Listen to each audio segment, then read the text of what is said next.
Oh, I,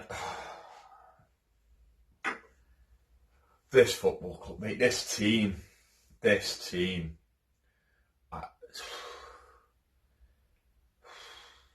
I don't even know like how to rationalise that.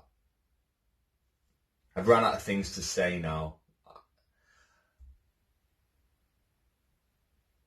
I mean, how do you? This is harder than it looks. This whole thing, this whole video thing, like after the game. Oh, I mean, I've not been at the match tonight because I've got a 1-year-old, and night games are really problematic with the wife working as well shifts. So it's tough sometimes. So I gave my ticket to a friend, and hope he had a good night. And so I would. I'm regretting that now because I would absolutely love to be doing those post-match videos outside the ground with Dave Feely and the rest of the boys to find out what their thoughts were after that, because I am really struggling here. I put these notes together and I sat down 90 minutes and I thought, well, that's nice. That's lovely. I'm going to be able to do a nice... I'm going to be able to do a nice, lovely video about how fantastic it is to win again at home and how we're 5 points off Europe now. And although I didn't want us to get too carried away, it's all about planning for next season. It's nice to be looking forward and not backward. Yada, yada, yada. Amazing Mosie Kean, Dominic Calvert-Lewin, amazing but not amazing. And instead, I've got to try and, as I said, rationalise something that is kind of... I don't know how to do it. I'm sorry if you've come here looking for insight. I ain't got any. I mean, the set... I don't know, people are blaming Ancelotti's substitutions. The fact that Umanias has been introduced again, strange. I get it. I mean, I assume the club are trying to put him in the shop window, but I think this just puts buyers off every time we play him, so they need to stop doing that. When that ball comes over, the second ball, watch it back.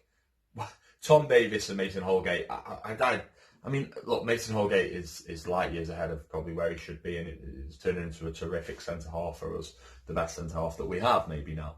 But these boys have got to be doing better there, and what is that? I mean, is it a lack of concentration? Let me know underneath. Is it unprofessionalism? Is it they're just not good enough? But how? That last one, that's not true though, is it? Because they've just bossed a game against Newcastle United for 90 minutes at home. There's no explanation. There's just no explanation for what's just happened. I'm not beside myself with rage because, I mean, ultimately we should expect stuff like this from this team, this group of lads. But mate, that was like, how's that happen? How's it happen?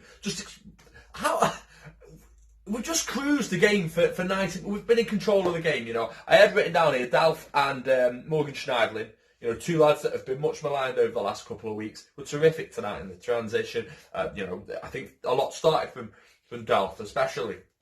Sigurdsson was good. And I thought Ancelotti got it spot on there. And our forwards were... Mosie Kean's got a goal that's terrific. It's great. We've all wanted to see that because we were excited when we signed him, and we hope that he's can fulfil his potential. And Dominic Calvert-Lewin's on 12 goals now this season. It's January. That's really good for an Everton centre forward. We haven't had that for a while. Since Romelu Lukaku at this stage of the season, I don't know, or Yakubu. And it's all, there's loads of positives. There's loads of positives. I've got it written down here, but what am I supposed to do with that now? Oh my God, I cannot fathom how that's just happened, to be in that position, that stage in the game. As I said, that's what I want to know from you. That's what I want you to do. I want you to leave a comment underneath this video. I will endeavour to respond to every single comment, as I like to do. I want you to let me know, what do you think that was? What do you put that down to? Was it, do we have to blame maybe the substitutions? Is it a tactical thing? Is someone who's more tactically astute than me? Can you explain how that happens? Is this just football? Do these things just happen? They just happen more to Everton than other sides? Or is it unprofessionalism, is it? They've just got a rotten side, and these things are going to continue to happen while we have this personnel. That's what I want you to let me know. You're the boss. You let me know. This is GrandOldTeam. It's all about you anyway. That's why we've got a massive forum where you can go on and rant and rave, which I imagine is exploding right now. So yes, Everton have thrown away 3 points. It's not the end of the world because we haven't lost a game, I suppose, and it's another game that we haven't lost under Carlo Ancelotti. Just the one in the league under Man City, and our form still looks okay. But when you actually break down the level and you see the position we were in tonight, Newcastle must be beside themselves with joy, which is a terrible thing to think about because they're probably one of the most annoying fan bases around, bar our friends across the park. But fair play, they must be over the moon going back up to Newcastle. There's 7 of them that came down. That was a low blow for me. I wasn't even at the match tonight, so fair enough. I'll take that one on the chin. Just fine, just because Dave Johnson sent me this, so I just want to get on and buy this off the Falkland Blues boys. It's a brilliant Duncan Ferguson poster. You check out their Twitter for details on where you can buy that. But what just happened? Please let me know underneath because I am struggling to contextualise that and to break it down in my head and work out how on earth Everton have just surrendered a 2-0 lead to Newcastle United at home within about 60 seconds. As always, thank you for watching GrandOldTeam. I'm Adam Partington. You can find me on Twitter at PartAdam, and you can find me on Instagram at PartAdam. I am going to bed.